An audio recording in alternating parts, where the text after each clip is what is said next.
Kennedy, thank you very much for coming to my interview. Great to be here. As I look through the official website for this Marketing Leaders Summit, you seem to be the single speaker who can be directly linked up with through social media of Twitter. So my question is this part of your personal marketing strategy? Absolutely. It's a part of my personal marketing strategy. I think it should be a part of every marketing leader's marketing strategy, not just for them, but for their own company. Because increasingly, our audiences and particularly marketers are looking to connect with experts. And tools like Twitter and social media is a great way to build a following and make yourself more accessible. What kind of information do you generally share with the people who add you to the Twitter? Well, I use Twitter as a way to share things that I'm observing in the marketing space. Okay. And if I am at a conference and I hear someone make a very interesting quote that I think people following me might be interested in, then I'll be inclined to tweet it out. So, for example, today I did some tweeting from this morning. Oh, really? Yes, I did, yeah. And one of the major purposes in marketing is to impact customers through media. But in an article that you released on Huffington Post's website in June last year, which was titled Marketing from Madmen to Twitter Memes, you said that social media has become a new channel between brands and their customers, but one where the customers are broadcasting and marketers are listening. Actually, your words really echo some of the Chinese marketing scholars' views. So my question is that has this traditional impact theory been really vanishing or mutating instead?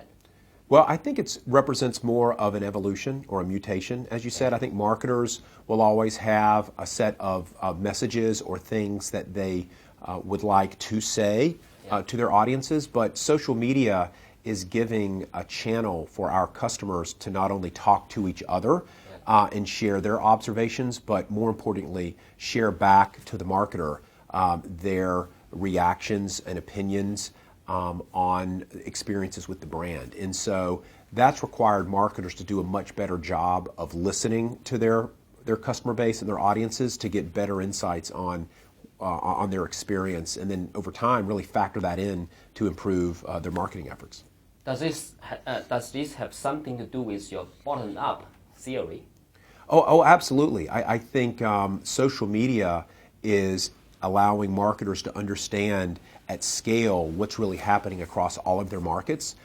Traditionally marketers might have done some surveys or held focus groups with a small number of customers, and social media is really allowing for real-time market understanding and research constantly. I like to think of social media as word of mouth at scale. Okay. Is it safe for me to say that the marketers are going through an evolutionary period of changing their marketing strategies, right? Absolutely, and I think that reflects the wide range of new technologies that are available, to marketers. Yeah. Marketers actually have a lot of anxiety about all the new technology, and it's risky for a marketer to get overly focused on any new technology versus stepping back and really understanding that regardless of the new tools and applications that might be available, fundamentally it's about knowing that customer and increasingly getting to know them as a person, and then looking at the wide range of ways of engaging, and however you do that, doing it in a systematic way, in a way that benefits the customer, and then ultimately working on a brand that's very authentic and reflects the corporate character. You also share that the forward-thinking marketers are trying to piece together the information people share digitally about themselves to paint a vivid picture of each consumer as an individual. Right. So my question is that, does this mean that marketers should create individually oriented marketing plans for each consumer? Absolutely. In theory, and increasingly our customers are expecting that the marketing they get is more personal. And you're seeing evidence of that with some companies and in some industries.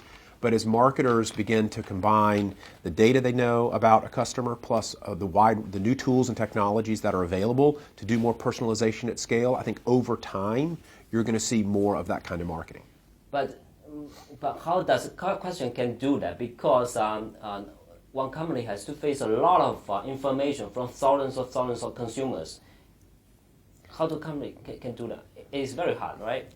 It certainly, there are a lot of challenges in it, and I think I think it's very interesting and powerful to think about.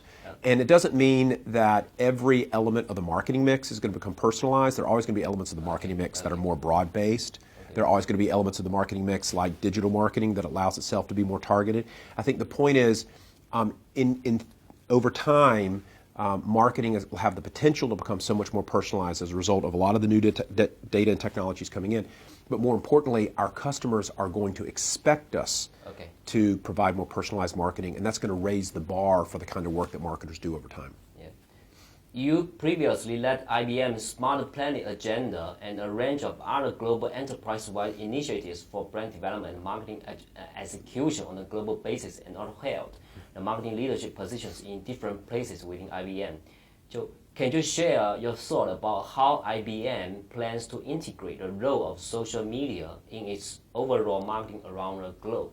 Well, we think that companies can incorporate social media to actually become what we call a social business. And when a company is a social business, it creates the opportunity for all the stakeholders in a company, from not just the customers, but the employees to their partners, to have conversations and get involved in the way the company operates. So for IBM, a big priority for us has been to activate our 430,000 employees on social media.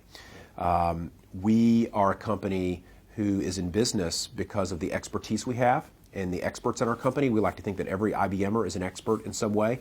And social media has created the ability to make this expertise available to our customers and to the world. So we have a belief that being active on social media is actually a condition of employment at IBM. We actively encourage all of our employees to be involved, to blog, microblog, to tweet as a way of opening up that expertise.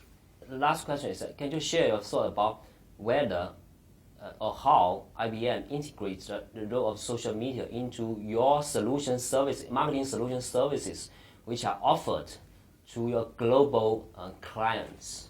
Yeah, so I think one way is, as we talked about before, using social media, social listening as a way to get insights into new kinds of offerings.